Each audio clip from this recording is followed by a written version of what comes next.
Hello and welcome to the channel. Thanks for tuning in. I am Scottish Dave and this is my BMW M2 competition.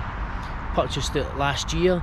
I've had it for around 7 months now and I wanted to share my thoughts on the car, having just come from the new BMW M135i.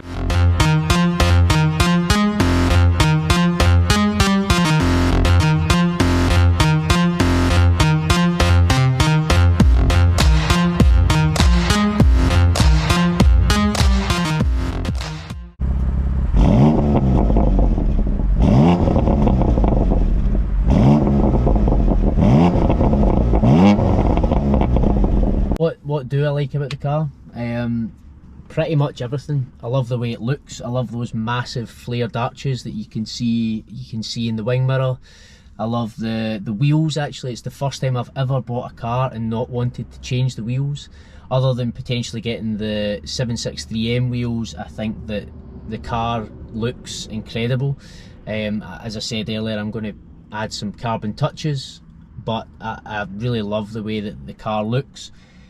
In terms of how it drives, it is insane. Someone asked me what going from the new generation M135i was like to what it's like to come from that to this, and my very first car was a small 1 litre Vauxhall Corsa, and I went from that to a Civic Type R, and that is probably comparable to going from the 135 to this. It really is that much better. It's just a proper driver's car, and it is incredibly quick. It's something that actually I need to get used to. The 135 obviously had X-Drive, so it was fairly planted on the road, and a good all-round car, but I would say this is a proper driver's car. Interior wise, obviously it's based on the last generation of BMWs, so it obviously does look a wee bit dated now. I wouldn't say that, I wouldn't say it's old fashioned, but coming from the M135i with the latest iDrive 7 or 8 I think, it does feel a little bit older in here, but it really isn't about that. It's so driver focused. So whilst the 135 had a lot of gadgets and it was fantastic to sit in, and the new bucket seats were great, but this is obviously a totally different experience in here, and you don't really notice the dash or the lack of technology, if you like, because you're just so focused on driving. It really is that good. And these seats are really comfortable. They're probably not as hugging or as sort of deep as other bucket seats that I've experienced, but I mean certainly for what I've been doing on the road, they're more than enough to keep you in place. So what is it like to live with in the UK? Well, to get the boring bit out of the way, I've averaged a pretty respectable 23.7 miles to the gallon since I've bought the car. It's perhaps something that is a bit more relevant now. I'm recording in March 2022. I think the price of V-Power is now somewhere around 170 or 180 a litre in the UK. But overall, you know, we have a lot of great roads here in the UK, and it's definitely something that fills you with excitement every time you get in it. It just feels special. If you're not from the UK and you're not familiar with the weather that we get in Scotland, this is a typical day in Scotland. It's overcast, it's wet, so living with a car with 400 brake horsepower, rear wheel drive, does have its challenges, but I would say overall it's just a fantastic car to drive. It's so much fun. You know, the steering is really responsive. The gear changes are very quick. I know that a lot of people talk about this DCT box. It really is fantastic. As I said, the gear change is just instant. It's a really crisp feel from the paddles as well. It's that kind of bolt action from the paddle, which is great. As I said, the steering is responsive. The throttle is very responsive. There's a slight delay in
respectable sort of 24 miles to the gallon, which I think for a car of this nature is pretty decent. And actually what I've experienced on the motorway is that I can get somewhere between 35 and 40 miles to the gallon at sort of 65, 70 mile an hour, which I think is actually pretty spectacular.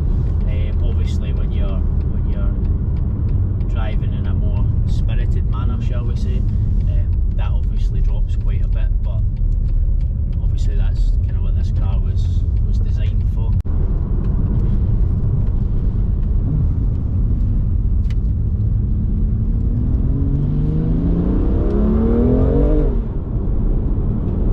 Grip for a rear wheel drive car in these conditions, you know, it's incredible, to be honest.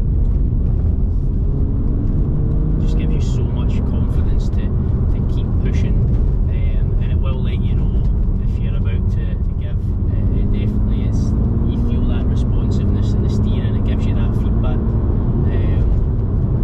It's definitely a car that you can own and have fun with in the UK despite the conditions. It really is.